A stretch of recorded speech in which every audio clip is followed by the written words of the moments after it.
This channel's content is strictly for educational and informational purpose and does not endorse or promote any form of violence, harm, illegal activities, self-injuries and communal disharmony. এই মুহূর্তে নজর রাখতে হচ্ছে কাঁথের দিকে। মিছিলের শুভেন্দু অধিকারী কি বলছেন শুনবো। এবার থেকে ওদেরকে ভালো করে টাইট দেন, এবার থেকে টাইট দেন, আর মঠ মন্দিরে গিয়ে নিজের জন্য পরিবারের জন্য যেমন প্রেয়ার করবেন, তেমনি বাংলাদেশের আমাদের আত্মীয় একই ভাষায় কথা বলা, একই ধর্মীয় সংস্কৃতিতে অভ্যস্ত, ওরা খুব কষ্টে আছে, অবরুদ্ধ হয়ে আছে, ওদের বাড়ি থেকে বেরোতে দেওয়া হয় না, গ্রামের পর গ্রাম জ্বালিয়ে দেওয়া হয়, কোন মন্দিরকে আস্ত রাখেনি। আপনারা আসুন, ওদের জন্য আমরা প্রার্থনা করি। আমার বিশ্বাস ভারত পৃথিবীর অন্যতম শক্তিশালী দেশ এবং আমাদের বিশ্বাস হিন্দুত্বের জয়গান গেয়ে আমেরিকায় যিনি রাষ্ট্রপতি ভোটে জিতেছেন, সব হিন্দুরা যাকে ভোট দিয়েছেন নির্বাচনে, সেই ডোনাল্ড ট্রাম্প এবং ভারত সহ মানবতাবাদী দেশগুলি ঐক্যবদ্ধ হয়ে এই মৌলবাদ, জঙ্গিবাদ, এই র্যাডিক্যাল ফোর্সের বিরুদ্ধে কঠিন এবং কঠোরতম ব্যবস্থা নেবে। আমি অনুরোধ করব এই সমস্ত শক্তিধর দেশগুলোকে।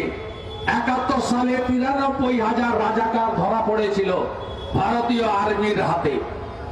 ভারত উদার, হিন্দুরা উদারই হয়, ছেড়ে দিয়েছিল সেদিন। এবার যদি ওরা ধরা পড়ে, ওরা যে ভাষায় কথা বললে সন্তুষ্ট হয়, সেই ভাষায় উত্তর দেওয়ার আমি আশা রেখে আমি আমার কথা শেষ করলাম। আপনারা সর্বত্র ঐক্যবদ্ধ হন। আমাদের মুখ্যমন্ত্রী বলেন ধর্ম যার যার উৎসব সবার। আমি বলি আজকে সময় এসেছে, শুধু ওপার বাংলা নয়, এপার বাংলায় ধর্ম যার যার, ধর্ম রক্ষা করার দায়িত্ব তার তার। আমাকে সাংবাদিক বন্ধুরা জিজ্ঞেস করছিল আপনার রাজনৈতিক প্রতিদ্বন্দ্বীরা কথা বলছে, যদিও এই মিছিল রাজনৈতিক মিছিল নয়, হিন্দুদের মিছিল। আমি তাদের বলেছি, একজন এসেছিলেন হেলিকপ্টার করে শ্রী অরবিন্দ স্টেডিয়ামে নেমেছিলেন, সিপিএম অফিস জুলপুর মোড় থেকে হাঁটা শুরু করেছেন, বাইপাস দিয়ে এসে সিএসএ মাঠের তাকে আবার হেলিকপ্টার করে এগরা চলে গেছিলেন।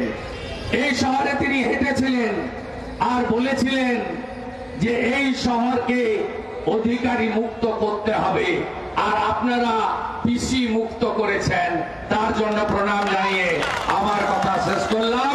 জয় জয় শ্রীরাম, বিশ্ব হিন্দু। বাংলার আওয়াজ, বাঙালির আবেগ, জি 24 ঘন্টা।